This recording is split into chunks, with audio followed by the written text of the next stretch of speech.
Thank you.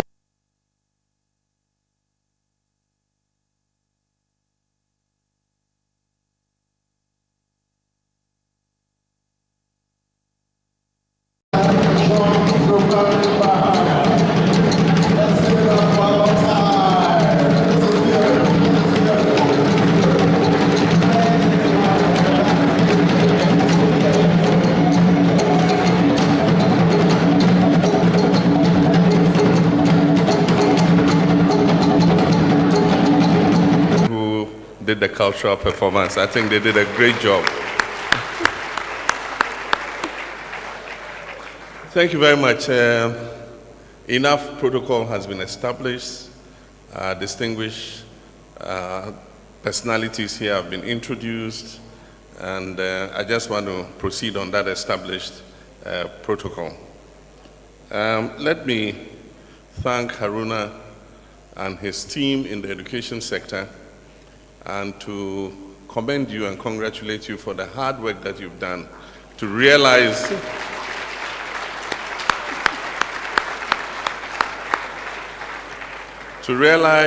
most of the promises we put in the 2024 manifesto.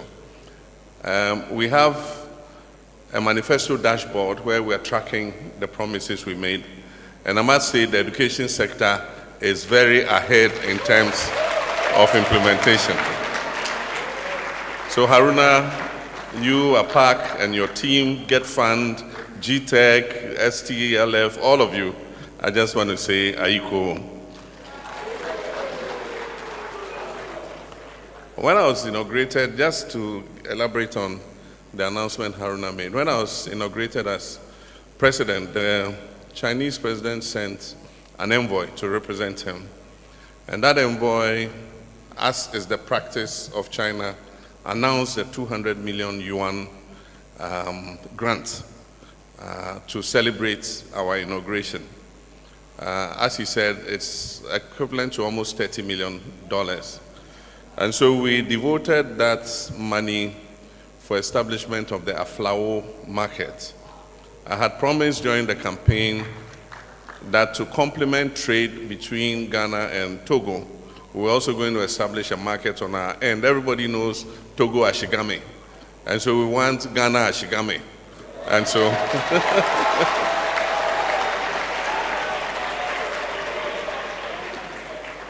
and so we dedicated that 200 million yuan for the Aflao market.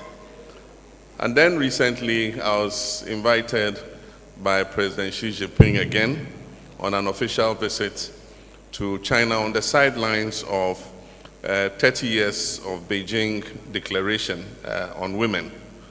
And as part of that visit, during the bilateral that I had with him, he announced another 200 million yuan. It meant another $30 million as a grant to commemorate my visit to China.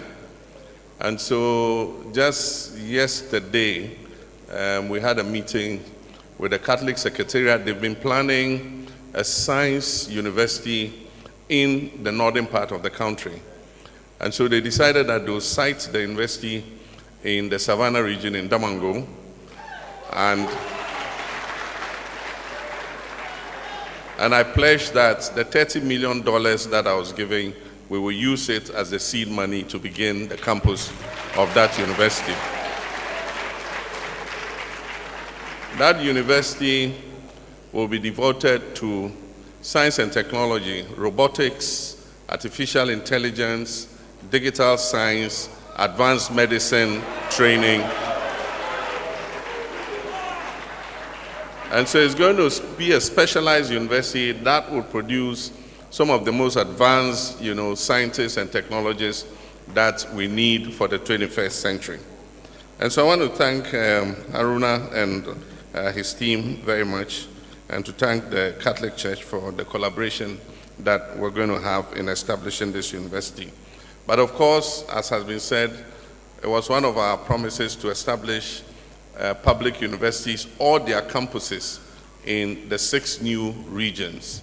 And so the Ministry of Education and the National Council on Tertiary Education are all working on it so that we can begin that process. It would help all our students who want tertiary education to be able to get a university or a higher educational institution that is not too far away from them. So we want to bring tertiary education to the doorstep of Ghanaian youth.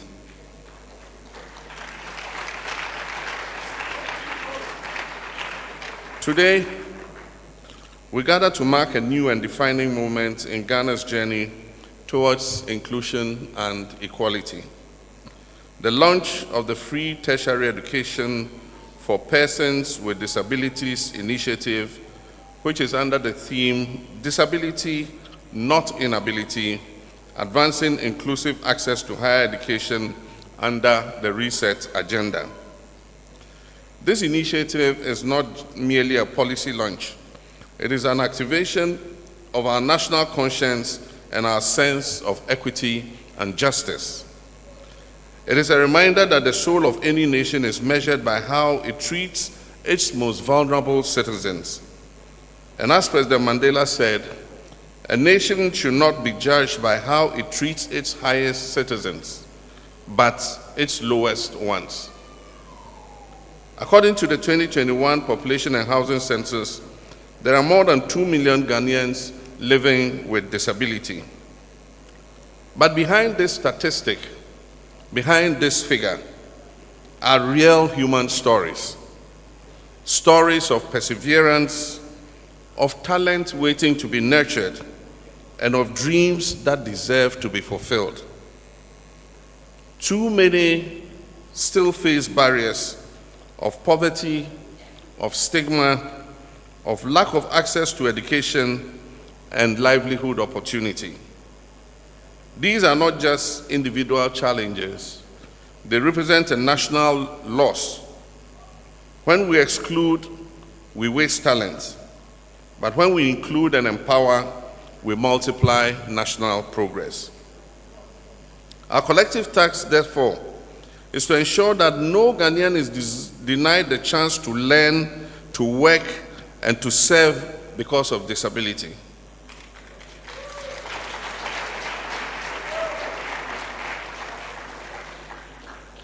Ghana has not been idle in this effort. In 2006, under the administration of President Kufuor, Parliament passed Act 715, the Persons with Disability Act. In 2012, under my leadership, Ghana ratified the UN Convention on the Rights of Persons with Disability, aligning the country's laws with global standards of equality and dignity. In 2015, we introduced the Inclusive Education Policy, which opened mainstream schools to learners with disabilities and began the process of transforming our educational culture. Today, we are advancing that vision one bold step further. The Free Tertiary for Persons with Disability initiative fulfills a pledge I made to the people of Ghana to make higher education accessible to all, regardless of fiscal condition or circumstances. Under this program, persons with disability who gain admission into accredited public tertiary institutions will have their fees fully covered by the state.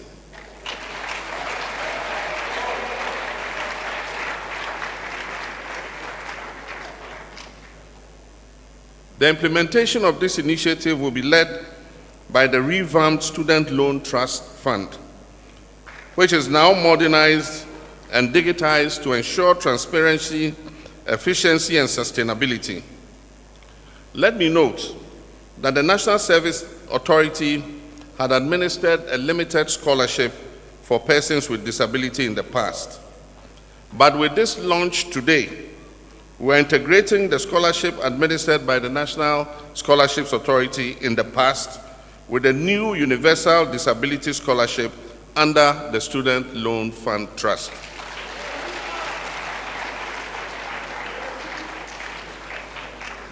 And let me emphasize, this initiative is not an act of charity.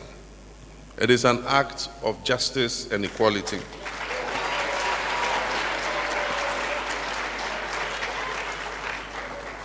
It is a strategic investment in Ghana's most valuable resource, that is, its people.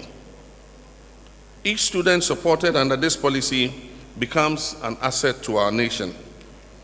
A potential engineer, a teacher, an entrepreneur, a farmer or innovator, their success will strengthen Ghana's economy and enrich our collective humanity.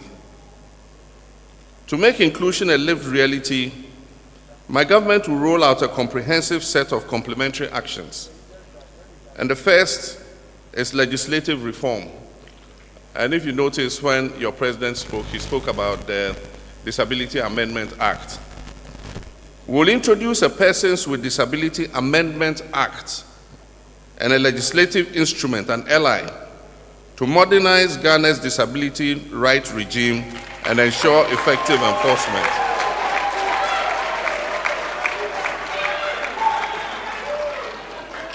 So this new Amendment Act would amend the Persons with Disability Act that was passed in 2006 in order to bring it up to date with current realities.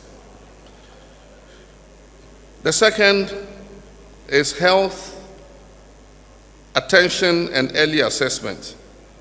We'll establish in each district a disability health and resource center.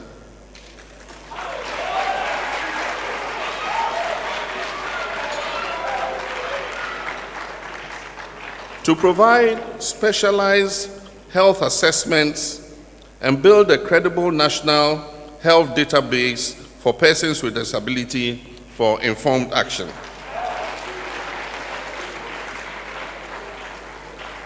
The third is rehabilitation and empowerment. We'll construct and upgrade rehabilitation centers in all regions to support fiscal recovery and vocational training for persons with disability. And the fourth is on local governance integration. Every district assembly, metropolitan, municipal, and district assembly will establish a disability desk.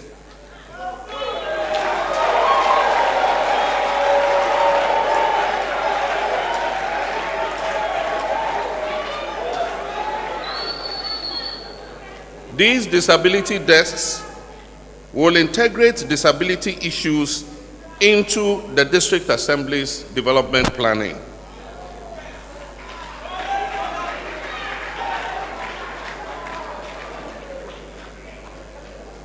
We would enforce a minimum 5% employment quota for persons with disability.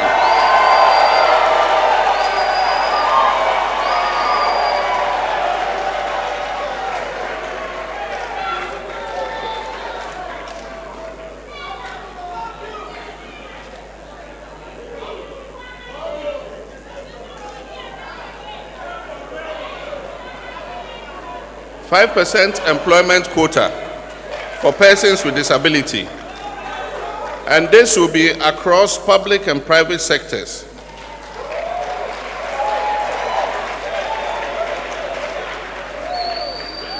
For private sector organizations that meet the quota, they will be given tax incentives.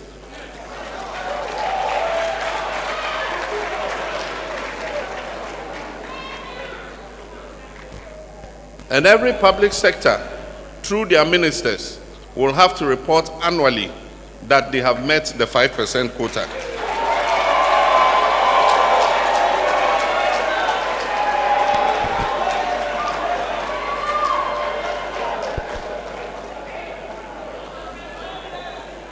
The next is gender empowerment.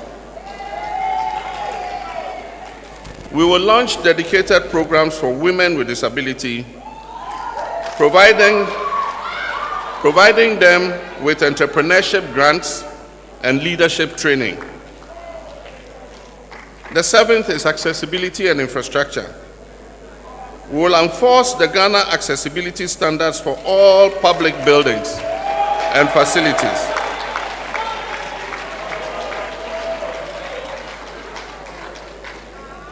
In 2026 will be 10 years since the enforcement of accessibility to public buildings was meant to be enforced. Therefore, in the Amendment Act to Act 715, we will increase the term of imprisonment for persons who refuse to comply.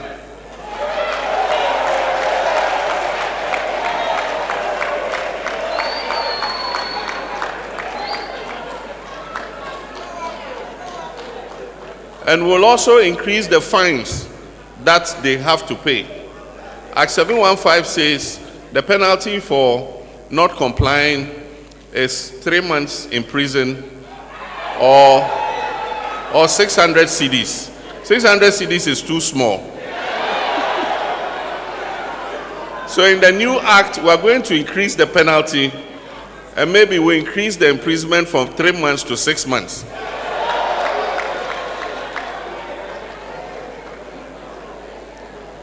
And there's more good news. Next year, in the District Assembly's Common Fund formula, we intend to increase the allocation to persons with disability from 3% to 5%.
Thank you.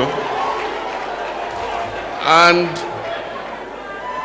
the disability desks in every district assembly will, in consultation with the local branch of the Ghana Federation of the Disabled, will prepare a budget each year for how they intend to spend the 5% that has been allocated to them.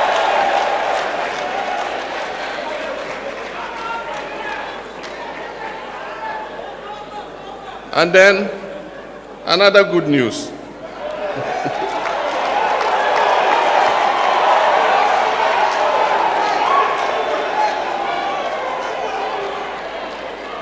We intend to introduce a system for distributing rechargeable motorized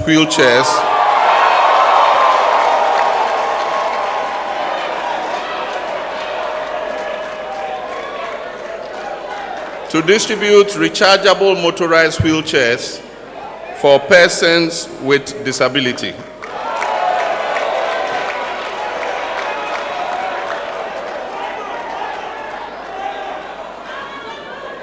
And so, after that good news, I've directed all ministers of state to review their obligations under the Disability Act and present action plans for full compliance within the shortest possible time.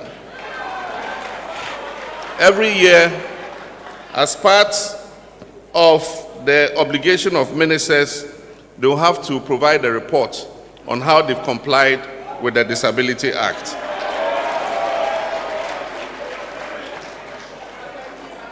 And so I call on the private sector, civil society, our development partners, universities, and media to join hands in this noble mission. Let us transform our national attitudes from commiseration to partnership, from exclusion to empowerment, and from sympathy to solidarity. Together, we must build a culture that is inclusive and celebrates differences and values the contribution of every single one of our citizens. This initiative envisions a Ghana where a visually impaired student becomes a software engineer. It envisages a Ghana where a young woman in a wheelchair earns her law degree and comes out to defend the voiceless. It envisions a Ghana where a child with hearing impairment grows up to be a teacher, to heal, or even lead his nation. This is the inclusive Ghana we dream of. A nation where opportunity, not disability, defines our destiny. Distinguished ladies and gentlemen, the Free Tertiary Education for Persons with Disability initiative is a landmark in Ghana's story of social justice. It affirms that inclusion is not a favor, it is a right, and that equality is not charity, it is our progress.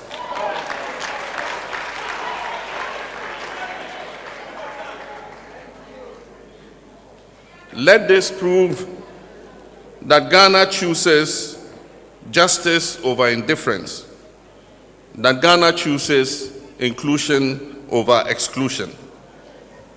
And so with the pride in our national compassion and faith in our collective future, I hereby have the privilege to declare the Free Tertiary for Persons with Disability initiative officially launched.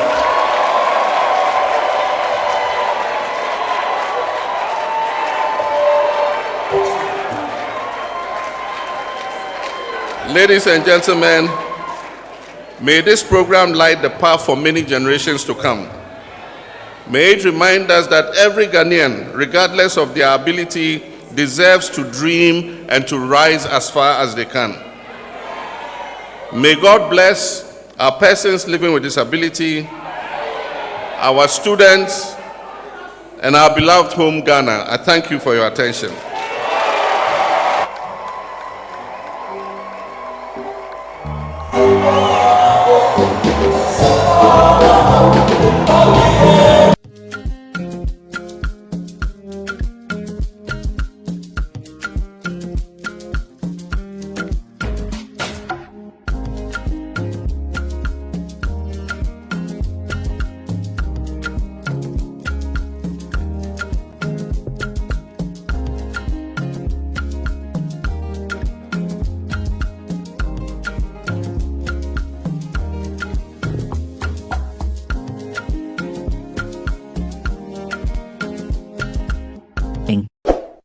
Please like, subscribe, and click on the bell for more updates.